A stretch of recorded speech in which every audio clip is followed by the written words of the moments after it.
Yes, this new question is,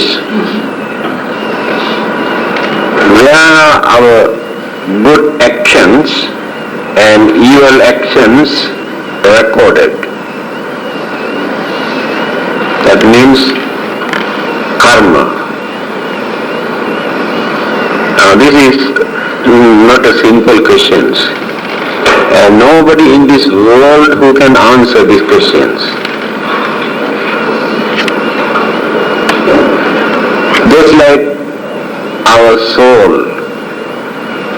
Everybody believes that there is something which is called Atma or soul, but nobody knows where it is and what it is and how it looks like. That belief. And there are so many things. This is the nature of religion, actually speaking. If we can understand things clearly, we never regard them as religious subject. You understand the point now? So we always believe what we cannot understand. That is called religion. Otherwise people get fed up. Now when you come to know, I understand in the West, when we are trying to explain Buddhism scientifically, giving various evidence according to modern scientific discoveries, I heard that they are not interested. They want something which they cannot understand. That is why they are paying more attention towards mysticism, occultism, especially Tibetan Buddhism. Now whether it is true or not, there is something that they cannot understand to accept as most powerful and miraculous, supernatural, and then religion is there. If it is natural, it is not religion. So this is one of them.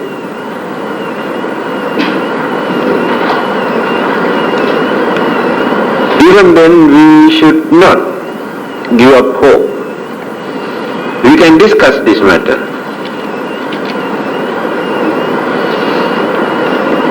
Not only that,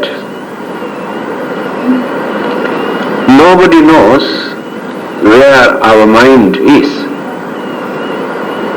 But we know there is a mind. I have already explained earlier the belief that people maintained from time to time about our human mind. Ancient philosophy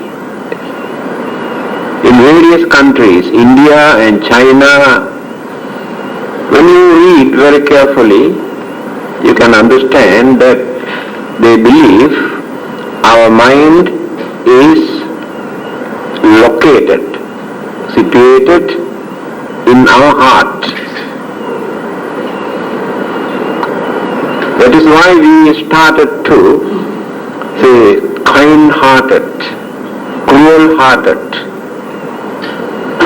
The cruelty or kindness are deposited in the heart. Later, when modern psychology started to develop, according to their observation, they found out mind is not located in our heart. It is in our brain. And when we talk, and we always, naturally our hand goes. But this cannot understand. That means we believe the mind is here. Always we touch our head and think the mind is here. This is a scientific discovery. But later, they found out this belief is also wrong. Mind is not located in our brain. Having seen how our brain work, they thought mind must be here. Because there is nobody in this world who can see the mind, just like atom. Those who have discovered atom also and never seen, no one can see. So in the same manner, we cannot see the mind. Create our own imagination.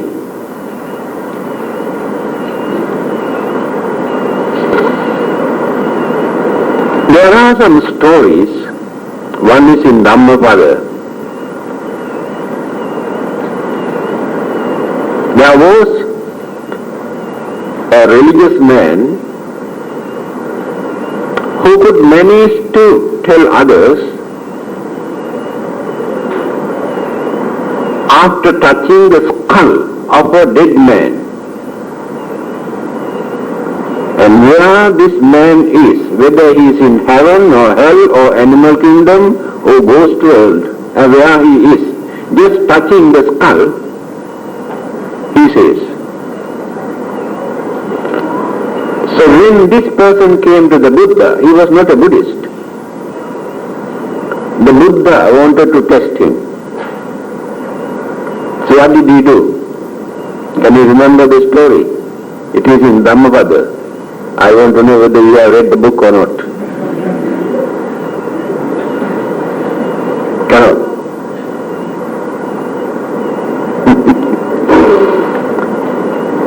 You have given a skull of an arahant. So this man was going on touching and touching and touching, cannot find out. He used his full effort, cannot find out. Now then, the Buddha knew that he is not bluffing. The Buddha said, do you know who this man is? He is an arahant. After his death, there is no more rebirth for him. Therefore, how can you catch where he is?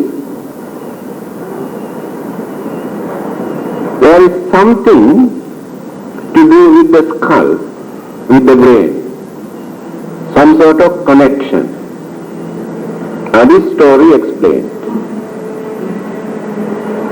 But brain is not there. Before his death, Albert Einstein has given permission for his students to keep his brain and examine. Because he is supposed to be one of the highest, what you call, scientific brain who had among those scientists, brilliant scientists. He thought that there must be some sort of extraordinary formation in his brain. So they have done this. According to their observation, they found out that brain also very normal. No extraordinary formation. And some people believe those who have big head got big brain and very strong mind. Having seen my head, many people say, especially Chinese, oh, you got very big brain, you must be a wise man. In that case, elephant must be a very intelligent elephant. Got huge brain, about this much. So the size of the brain is not the measurement for us to find out whether the person is wise or not. This is our own imagination. So, what is the latest discovery? It is not actually a discovery, the decision made by psychologists where our mind is. If it is neither in the heart or nor in the brain, where it is. Mind is there. Now they say, mind is not located anywhere, any particular area in our physical body. Mind is an energy like electricity. Can you say where electricity is located? But we can produce electricity. Can you say where fire is located? But any moment we can produce fire. Take a cigarette lighter or a matchbox or two pieces of dry wood in those days, after rubbing and rubbing and rubbing, and stones also. We can create, we can produce fire. But fire is not located anywhere. Now these are the things that we have to learn. A man who has never seen a train in his life, first time in his life when he came to town, and he saw a railway engine running very fast. Then this man asked, how come? How come? There is no horse, how can this one runs? Where is the horse? Because he cannot imagine how can a vehicle run without either horse or a bull or any animal. So he asked, where is the horse? Oh, don't worry. Horse is inside the engine. Oh, no wonder. That's why I was thinking, where is the horse? So our imaginations about religious beliefs, our soul and this and that, exactly like that. There must be something for us to grasp according to our imagination, according to our way of thinking, according to our poor quality of thinking. There must be something. And then we can satisfy. So religious subjects are like this. So now I have given many reasons. Now let me talk about the mind. Just now I told you, the mind is not located anywhere in any part of the body, but the mind exists everywhere. Related to our blood, depend on our blood. Then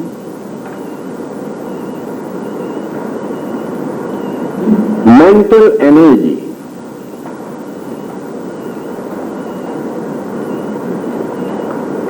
When you refer to the Buddha, again in Dhammananda,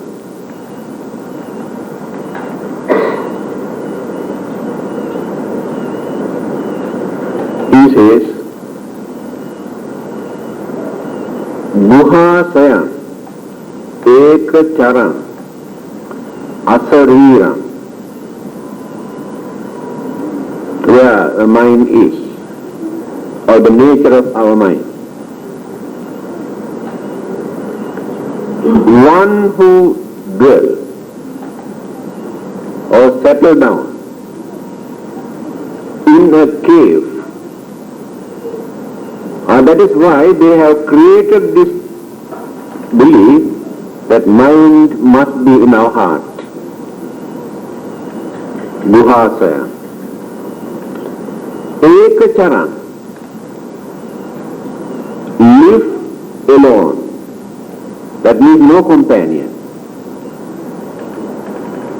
one mind cannot join with another mind. Impossible.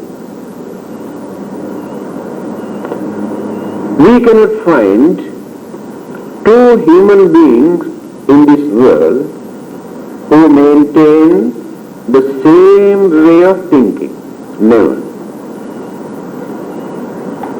Entirely different mentality. That is why we cannot work together. We cannot live together. Always clashes, conflicts, misunderstanding, calamities, enmity, jealousy, anger, all these things arise because of this disagreement of our way of thinking and understanding. We can understand husband and wife who live together even for more than 75 years are still there are different mentality, different way of thinking, different understanding capacity. Conflicts. This is the nature of human mind. Then, this mind lives alone. Another person cannot deal, cannot handle, cannot do anything. And that is why Buddhism never agreed with this belief that there is a powerful God in this world who can take away our sins. Impossible. And where these sins are? In which part of the body? Simply we say, oh, God can take away our sins, go and pray. After that you can go to heaven. Sins were committed by the mind. How can another person take away the sins committed by the mind? We never think in that way. So there is no ground for us to believe either God or Buddha or anybody in this world who can take away or wash away our sins. We are responsible for that. That is why it is necessary for us to learn these things earlier before we commit sins, not to commit. Then there won't be any problem.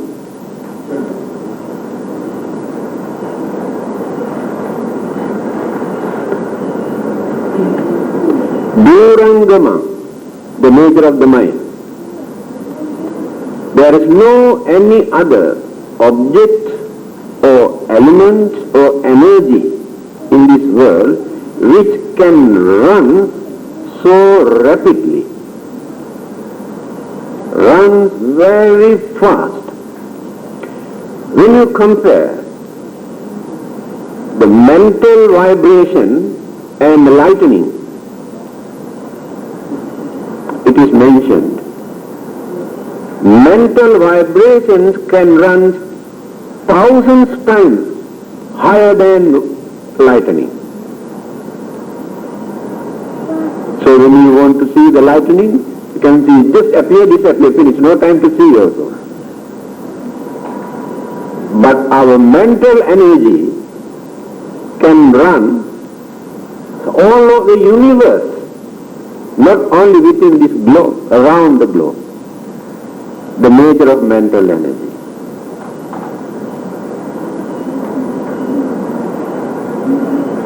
The Buddha says in Anguttara Nikaya that he has never seen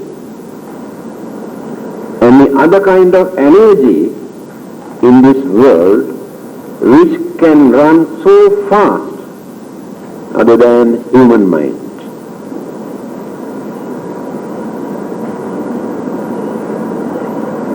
The nature of the mind, the way how Buddha explained. lives alone, runs very fast, asariran. There's no formation. That means no one can see. Sarira means body. Asarira means no body, no formation. To tell that mind is like this. Of course, those who introduce soul also say, introduce in the same way. The soul has no formations or invisible. And those who introduce God also use the same terms and words.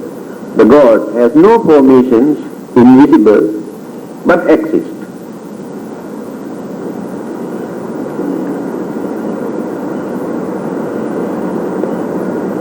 Then, this mental energy, when conception takes place, we have to start from the beginning. Then we can understand how we can settle this problem, where our karmas are deposited. When conception takes place in the mother's womb, in the new life, nucleus of another life is originated, that is our departed consciousness from this life after our death. Physical body or the element remains here, the mental energy with all the other ingredients, karmas and attachments and cravings and so many other things. Very big bundle, lot of ingredients are there. That is called consciousness, not mind. Mind is one aspect, pure mental energy, like electricity. So when this consciousness absorbs, enters into external elements and energies and cosmic energies and so many known and unknown factors, not only one or two, then all these factors support, nurture and develop, then start to develop this new life. It is not a new life. That is why we say relinking. There is a link with the previous birth. What sort of link? Not elemental side, only mental process. Mental process as ingredients still we maintain. Then our habits, our nature, our character, our behavior, our intelligence, our stupidity, all these ingredients again develop in the new life. We brought from the previous birth. So karma is there. So karma is one of the factors. Because that karmic energy is responsible for the changes, good and bad, pleasant and unpleasant, fortunate and unfortunate, that area, that aspect depend on karma. Then, here the Buddha says, Pabhassaramidang bhikkhave chittang kanchako agantuke upakkilesehi upakkilittang. These sayings of the Buddha you can see in Anguttara Nikaya. Meaning, at the beginning, when conception takes place, mother's womb, our mental energy is pure mental energy.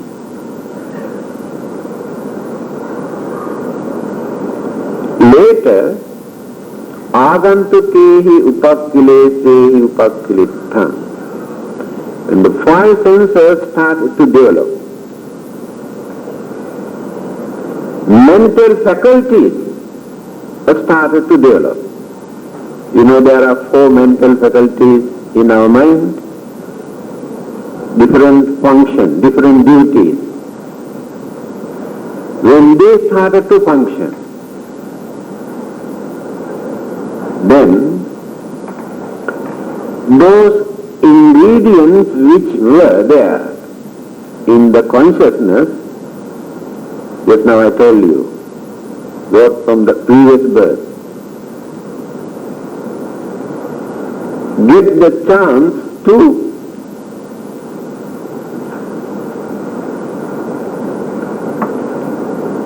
activate, pollute pure mental energy.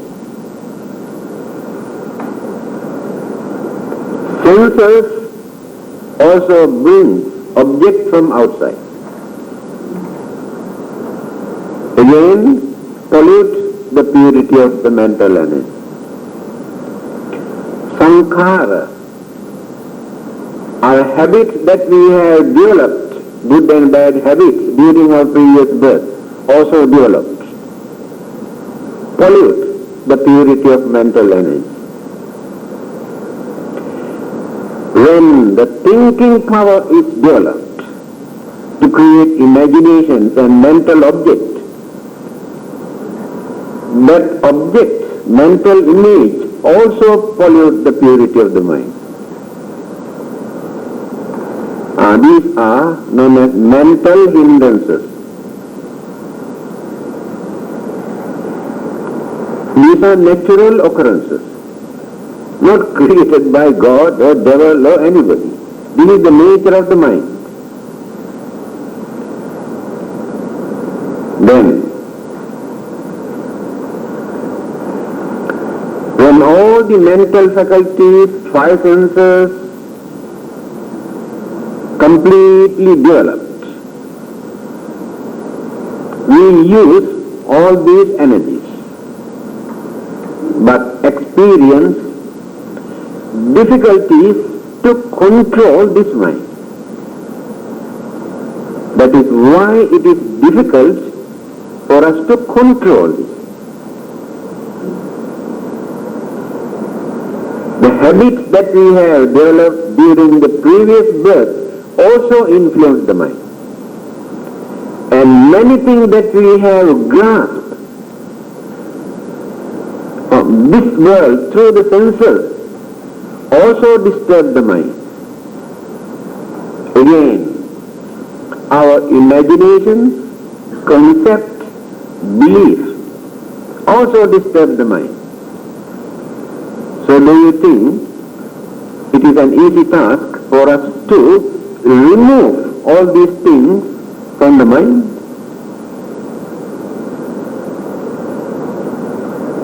By knowing this situation, the Buddha says, again in Dhammananda, we can win the battle in the battlefield by destroying thousands of enemies. It is not very difficult, but it is very, very difficult for us to win the battle with one mind, to topple this mind. Cannot train. Stubbornness and craving, selfishness, cruelty. These things are the salient characteristic in our mind. to suppress them, to control them, to eradicate them. We cannot do this by force. There is no method.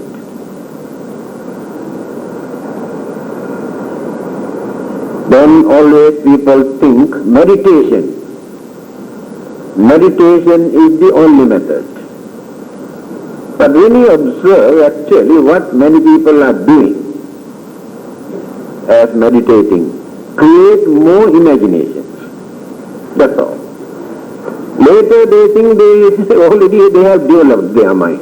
And nobody knows what they have developed. They have developed their own imaginations. And tell others also now they can perform miracles. This is the nature of meditation nowadays. Again, some people believe meditation means must sit down somewhere without doing anything or without thinking. They have completely forgotten what the Buddha has said, how he analyzed, how he defined, how he explained the nature of meditation, how to do this.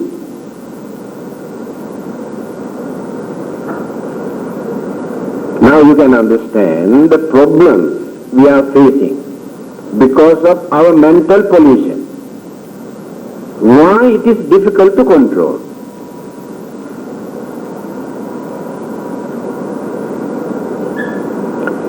Simply by keeping quiet, by closing your eyes. In that case, why not to use very thick sunglass and two plug here, and two plug here, and seal up your mouth, and meditation. Complete silent meditation.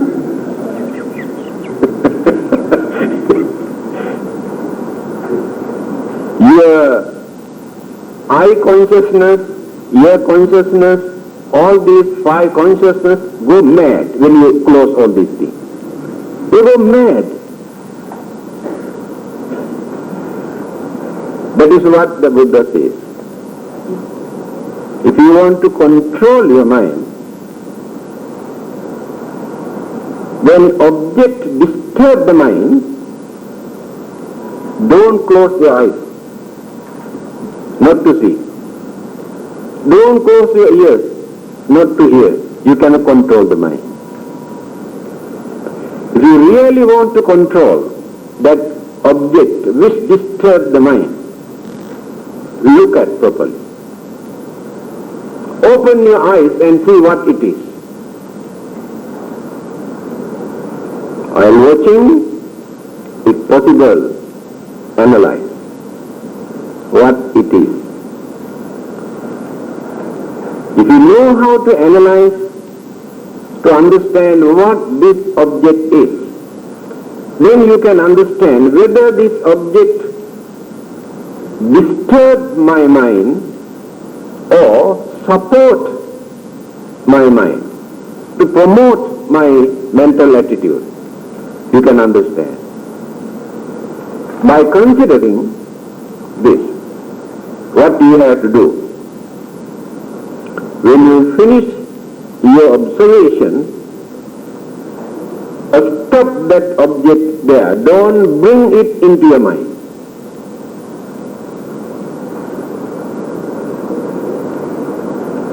That is the real meditation. I told you this a story. There are two stories. A monk who wanted to meditate in his own temple every night, when he started his meditation, a young girl in a small house very close to this temple, her own house. So she goes on singing. Her singing disturbs this monk's meditation. He cannot concentrate. He tried and tried and tried Cannot. He has no right to ask this girl to stop her singing. She is doing this in her own house. Now then, what he did, instead of hating this singing, instead of thinking this is an hindrance or obstruction for his meditation, what he did, he harmonized, cooperated with that sound vibration. Then concentrated on her singing. He took this as an object for his meditation. That means he does not entertain his emotions, but take only sound vibration as an object. Went on. Then no friction now. Harmonized. He succeeded in his meditation. Now this is called meditation. If you go and hate this girl, because of this stupid girl, I cannot meditate, you never gain anything.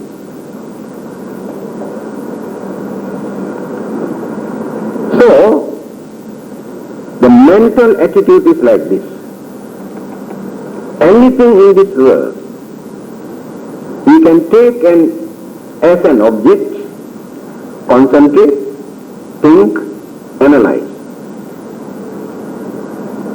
This is meditation. Of course, people try to glorify nowadays. There are two schools. One school says our method is higher than your method. The other say no, this method is higher than our method. They develop more enmity and jealousy, anger also. Then where is meditation?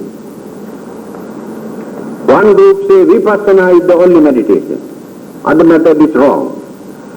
Another group says no, samatha is the correct method. Vipassana is useless. This fight is going on all over the world. All are stupid. They never meditate, actually speaking. Those who argue about these two words are stupid people. They don't meditate. Because they have forgotten what the Buddha has said about this. How we analyze these things. They are ignorance, imaginations. They bring forward to argue, to justify, to glorify. Then what is samatha? Samatha means calming, calm the mind. Whatever method we adopt, we practice to calm our mind, to reduce our tension and fear and anger and jealousy and greed and all sorts of evil forces, to calm this mind. So there are so many methods. That method is called samatha meditation. The other one is called vipassana. Vipassana. Passana means the object which appears, we look not as an ordinary man, not to gain any sensations or pleasant or unpleasant feelings. Remember this. Forget that aspect.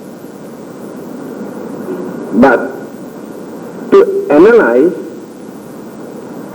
to understand the characteristic, the nature of this object, that is called vipassana. In Satipatthana Sutta, the Buddha has introduced, take this physical body, that is more than enough. Either your physical body or another person's physical body. Without enjoying, admiring beauty, complexion, features or this or that. without hating, thinking ugly and dirty. Take only elements and energies, analyze. What are the ingredients here? How many particles are there?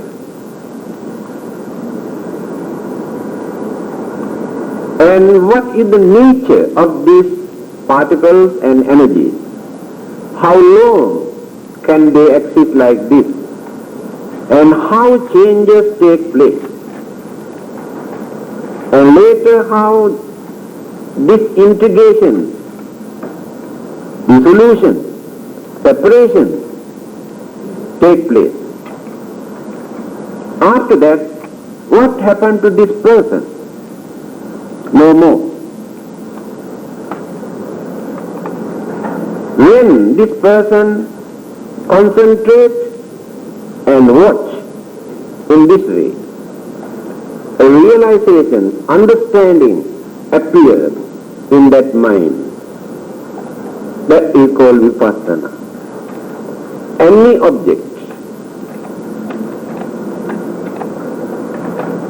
even the Buddha referred to his own physical body. When the monk was admiring his beauty, his features, complexion, then he taught him. Simply by admiring the complexions or the features of this physical body, you never gain anything. You want to see the Buddha, isn't it? The Buddha is, you cannot see the Buddha in this physical body. Buddha is the enlightenment, the wisdoms and sacredness, embodiment of all the great virtues, good qualities and wisdom. The formations of all these good qualities is called the Buddha. It is not this dirty physical body. That is vipassana meditation. Then, the difference is this. Only by calming and training our mind, in the end, we won't be able to reach the final goal. We can develop 99% through samatha meditation. At the last moment, we had to shift over to vipassana. And not necessary to use this word vipassana or samatha or anything. That means a realization must appear in that mind. Simply by calming our mind, we won't gain.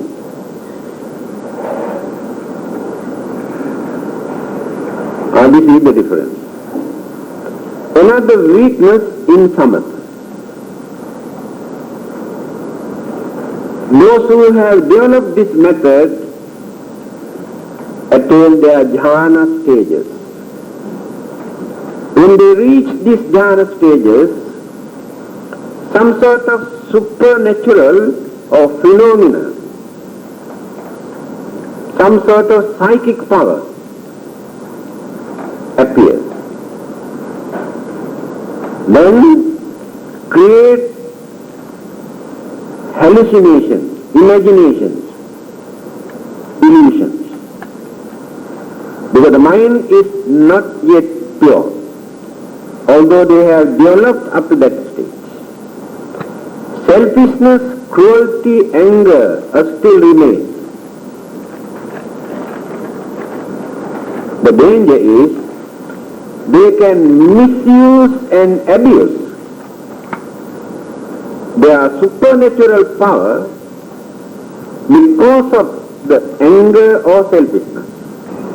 When we practice only vipassana from the very beginning, we never come across such weaknesses, but difficult. It It's difficult for us to develop realization at the beginning. Before that, we had to train, we had to tame, we had to calm. When the mind is settled down, then give an object. To do all these things, not necessary for you to sit down in a dark corner by killing mosquitoes day and night.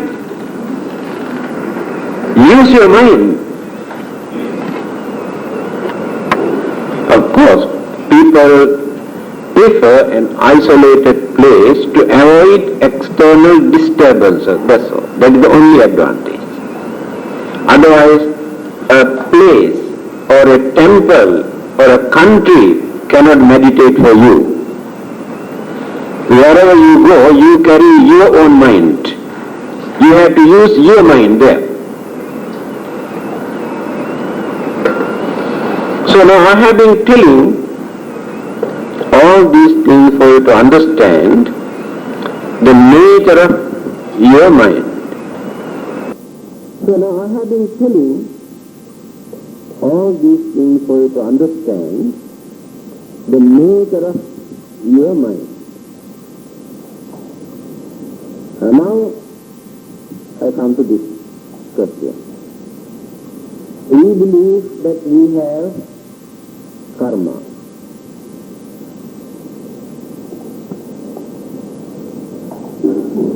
All our karmas that we commit, perform, accumulate, can divide into three groups. We have learned earlier. One group, good and bad karmas, create the effect, good or bad, within this life, before we die. That's all. If circumstances are not favorable to experience the effect, such karmas have no power to carry forward for the next life. Finish. Without seeing, without experiencing, such karmas extinguish, no more. The reason I think you have learned, why? Then another group of karma can create the good and bad effect only in the next life, not while we are here. Whether we were born as humans or animals or devas, any form of living being. So we experience the good and bad effects in that life. Again, if the environment is not congenial or suitable for us to experience good and bad results in that life, those karmas also disappear, evaporate. Now, this is the nature of karma. So it does not mean all these good and bad karmas that we experience, that we definitely have to experience good and bad results. No.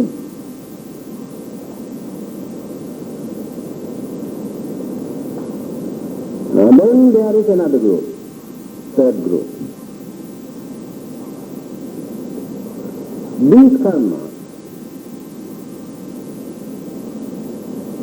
follow just like our shadow wherever we go.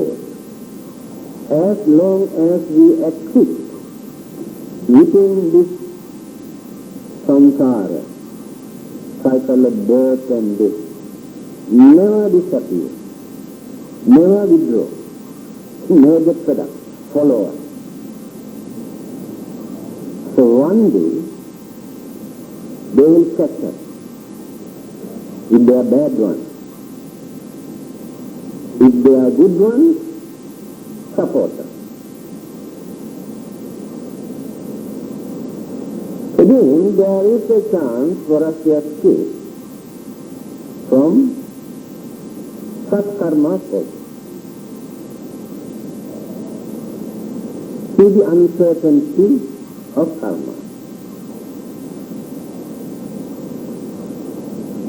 So, the story, life story of Angulimala.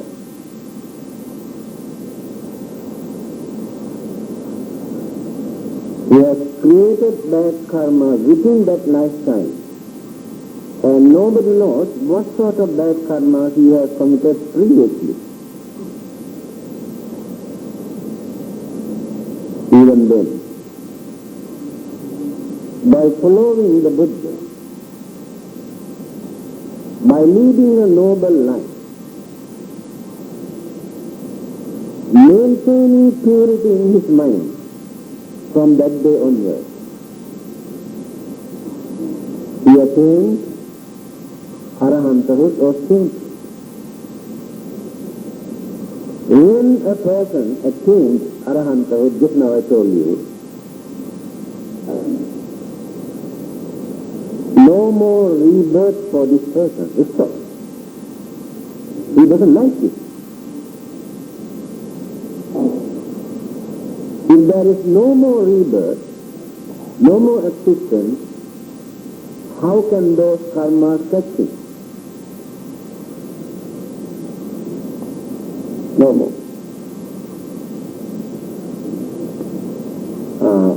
Here the answer to those who come and ask this question.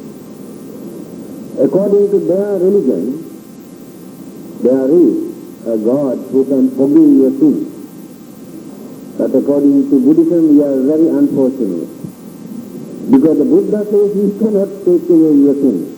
He says there is no God who can take away your sins. So you are very stupid and very unfortunate. Why not to accept our religion? Immediately the God takes away all your sins. How nice. Shortcut.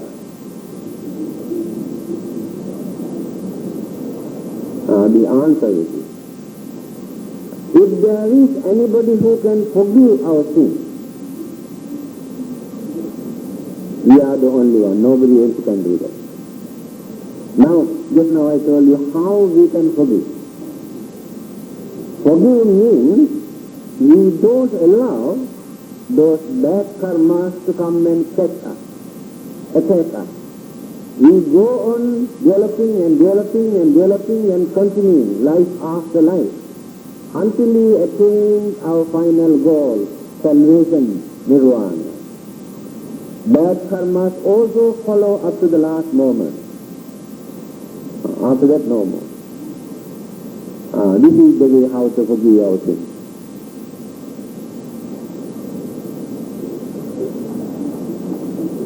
Just now I divided all our karmas, good and bad karmas, into three groups.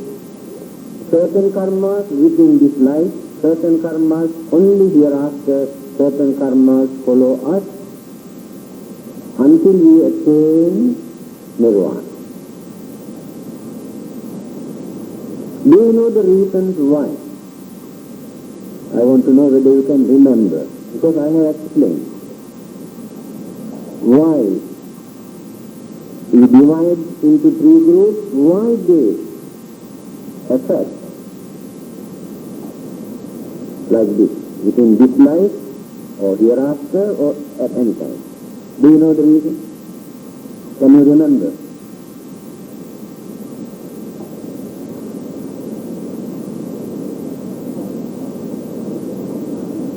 So that means your knowledge is not very solid. Still takeable. You must have unshakable knowledge. Then others cannot shake your head, you know. Can you say at least something for me to satisfy? Because I have been shouting for the last 25 years. Yeah. It's shaking your head. For me to understand whether you can remember why it is like this.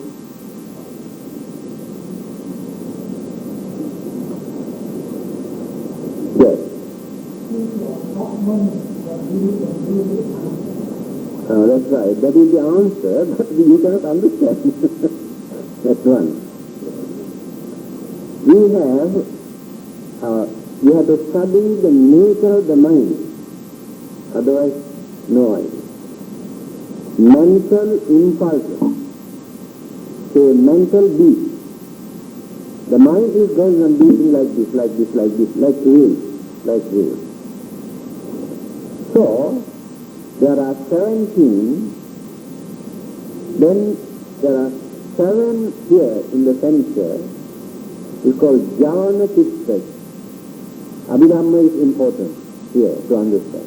Javana means running. Chitta means mind, running mind. Mental impulses. Beat, 7 beats. So when we are going to do some bad deed, we commit that bad deed when our mental beat is one of these 7 beats. You understand? When the mind is functioning in one of the 7 beats, impulses. When we want to do certain good deed or good karma, also we perform this meritorious deed when our mind is in that particular area. Then the effect of this karma we experience either within this lifetime or next life or any time according to the area of these mental beats. 7. If we have done this at the first beat, without allowing our mental beats to run like this, what will happen? The effect of this karma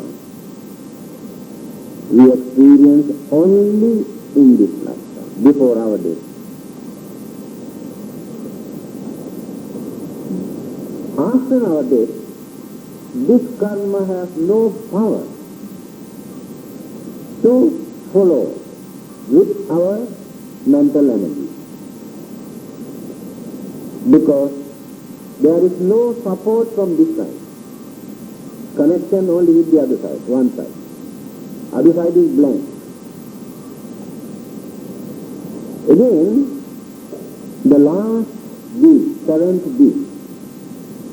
If we have done this, when the last thought, the beat, is functioning on the 7th stage, the effect of this karma we experience only in the next life. But if we had no chance to experience the effect, again, no effect. Why? There is no support from the other side, only from this side. Gone through 7 beats. That is why I got more energy to run even to the next life. Now in between there are 5. So if you have committed, done anything within one of these 5 beats, these karmas follow us as long as we exist. They are energetic. Why? Support from here and support from your side. Because when we create our thought, it goes like this, mental beat. Goes up to the 7th one and again come back here. And again goes up to the 7th beat and again come back. This is how the mental beat works. Then we are going on enriching, what we call charging our mental energy. If it is bad one, either cruelty, anger, jealousy, greed, we are going on enforcing. If it is a good one, then we are going on developing more kindness, more compassion, more sympathy, more understanding, more patience, going on developing. You understand now? It is not very difficult to understand. This is Abhidhamma, the nature of the mind. Alright. Now, still there is no clear idea where our karma are deposited. Two opinions. In Mahayana philosophy or psychology, it is mentioned that we have a storehouse of consciousness. That means all our habits, good karmas and bad karmas are deposited, never disappear. So this storehouse we carry, life after life, follow with us. This is very simple, easy to understand. Now let us refer to modern psychological interpretation. What they talk about. They talk something about subconscious mind.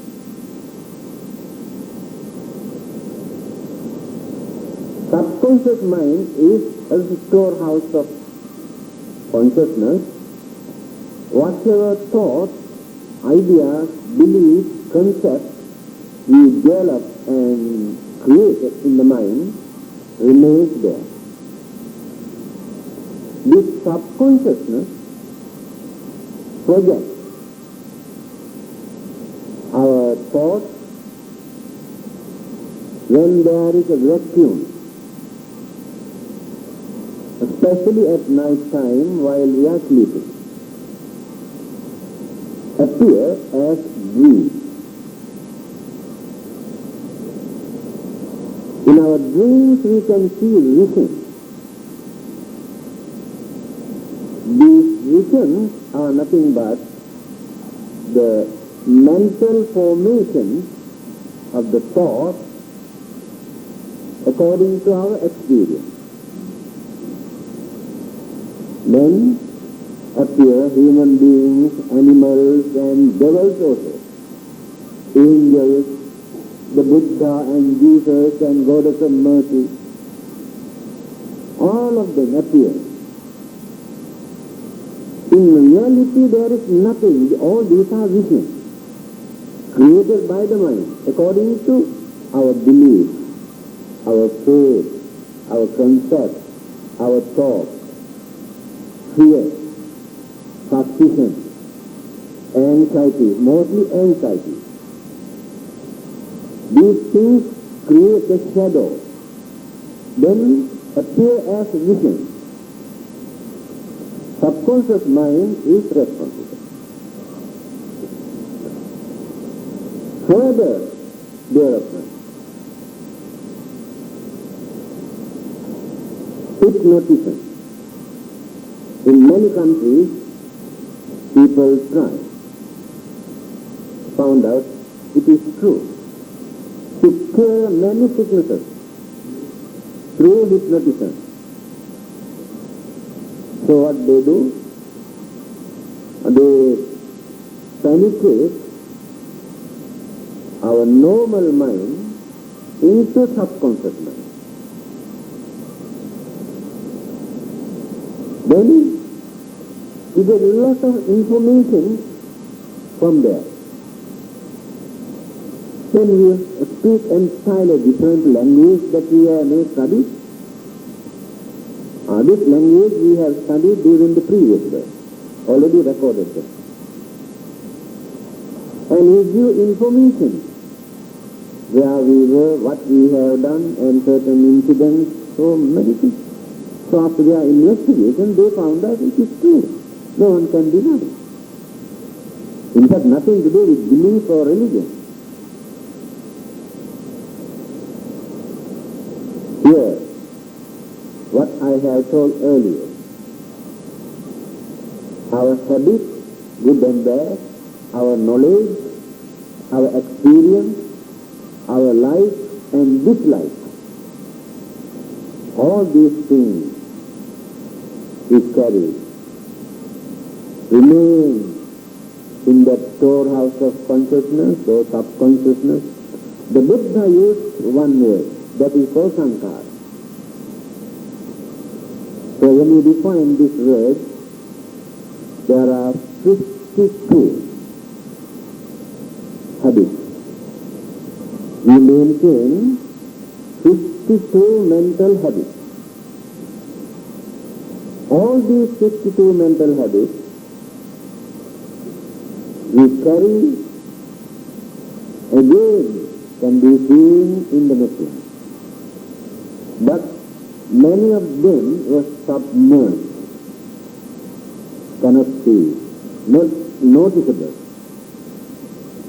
That is why through hypnotism, now we try to dig out. Cannot hide anything. So, easiest way to understand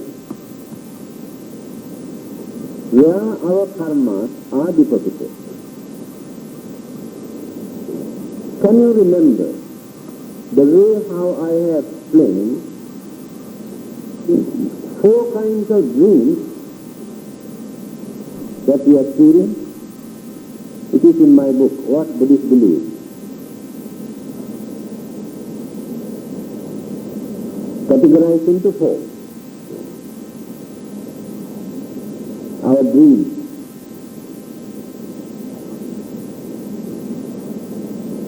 Two groups are meaningless. Just only vision according to our imaginations, anxieties, and how far we have influenced our mind. And later, when we sleep, how these things again project. That's all. No meaning at all. I think 95% of our dreams belong to these two groups, no meaning. Regard them as dreams, that's all. But there are two groups which are meaningful. Because every person experience at least 2. But they do not know. They cannot remember.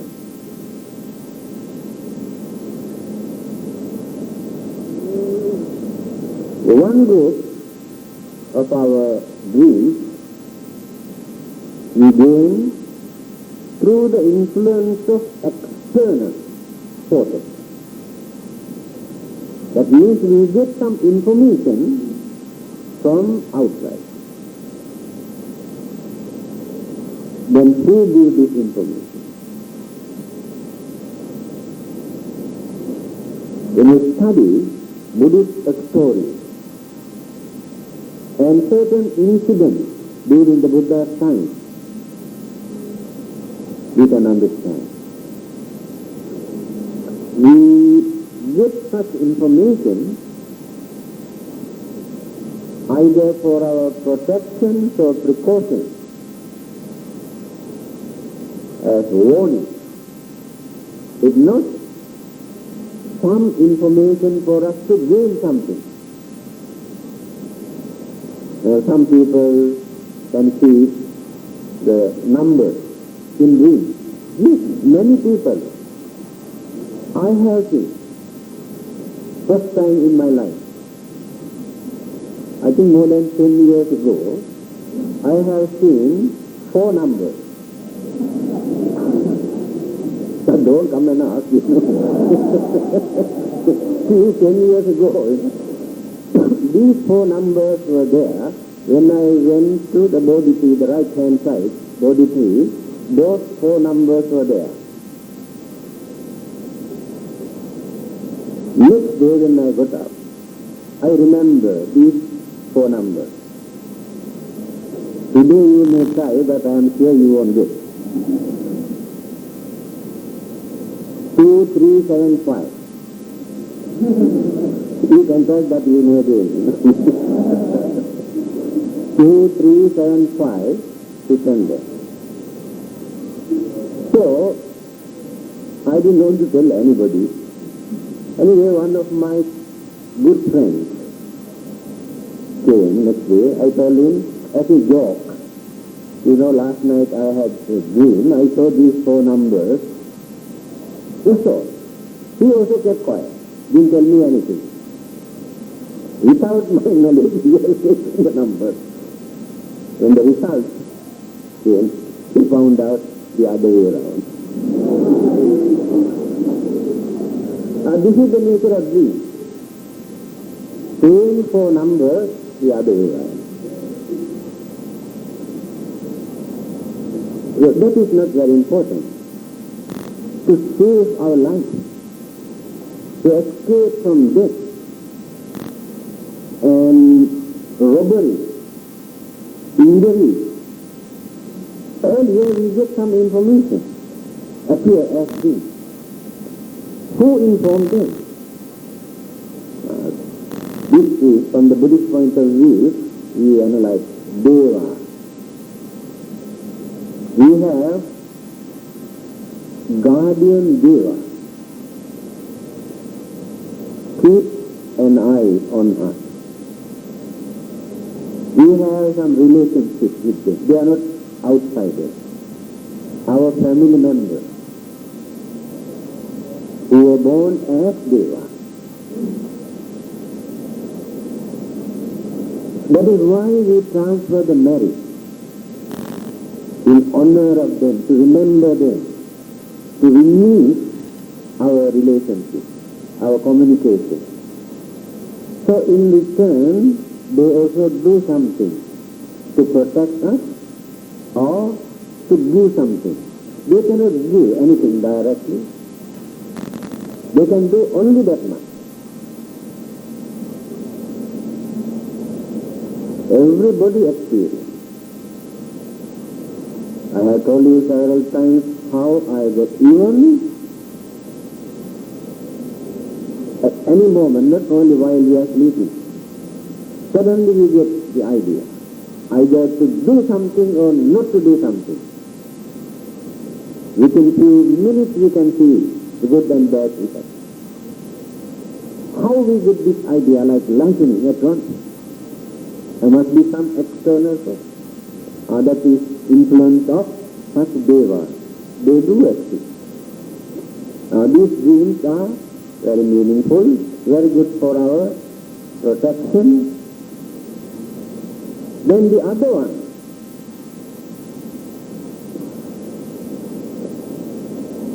without any influence through external forces, our own mind gets some information, then appear as dreams. Influenced by our own karma, very strong karmic energies which were deposited in the subconscious mind, influence the mind. Then appear as dreams. So the karmic energy influenced the mind to have this vision, the idea. Example,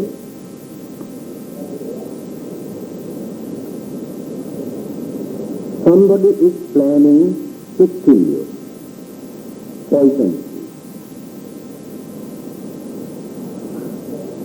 He does not create this idea at once immediately to come and kill you. This idea might have implanted in the mind a few days ago earlier. When he developed, created this idea in his mind that he was to kill you, the mental vibration that he created, you can absorb. You get the information. If your karmic energy is strong in your mind, then very easily you get information, then appears the karma creates the vision. You get the information absorbed into your mind. Now when we transfer the merit to our departed one, they also receive the merit because our mental vibrations with our kindness, compassion and all the good qualities. Because this vibration. So karma plays an important role there to give some information. That is why people say, that is my own karma. My karma paved the way for me to do this. Yes. When we are in difficulties, our own karma, that is called among those 11 kinds of karma, divided into 11 according to the way how we experience the good and bad effect. So one particular group is called supportive karma. So when we are in trouble, those good karmas which were deposited functioning there support us. Then we get the chance either to escape or to gain what we want.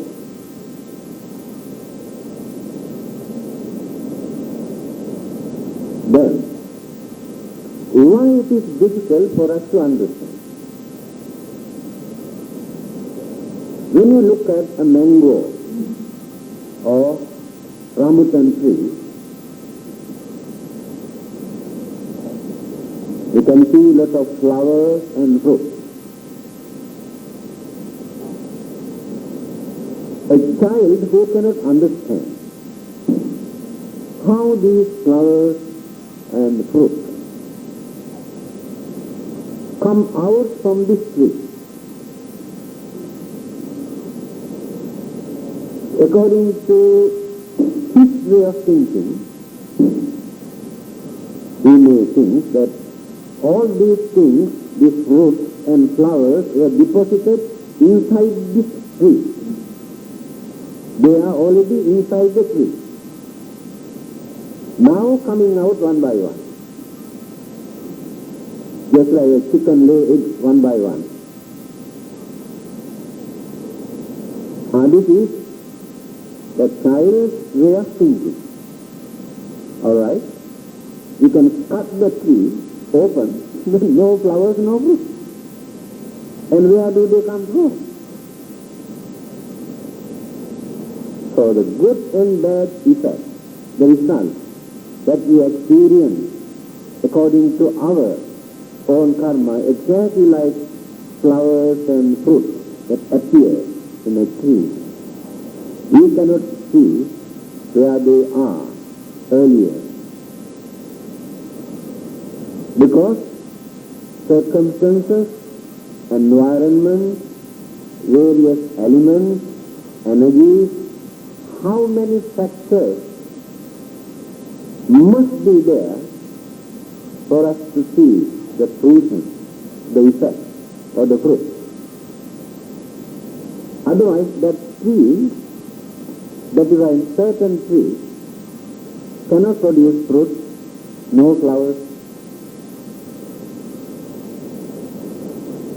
and certain living beings cannot produce children. But nobody knows where the mistake is. The necessary factors are not available there. Some hindrances, obstructions are there. But energies are there already inside. That is why when we plant a sweet mango seed, so one day we get sweet mango from that tree. That sweetness, see how this sweetness transfers from this seed to that plant, and that plant into this fruit. Sweetness. This is the nature of karma. Sweetness and bitterness of our karma also transfer from this life to next life. Now, there is no difficulty for us to understand when circumstances are ready, environment is ready, all the other necessary factors are ready, then the karmic energy get the chance to present. Akahattha Chubummattha Devanaga Mahiddhika Punyantang Anumoditva Chirang Rakkhantu Loka Sasanang Ittavata Hehi Sambatang Punya Sampadang Sabbe Devanumodantu Sabba Sampatti Siddhya Devo Asvatukālena Sasta Sampatti Ticha Pito Bhavatu Loko Che Raja Bhavatu Dhammiko Idango Jnatinang Hotu Sukita Hontu Jnatuyo Imina Punya Kammena Mami Bala Samagamo Satang Samagamo Hotu Yava Nibbana Pattiya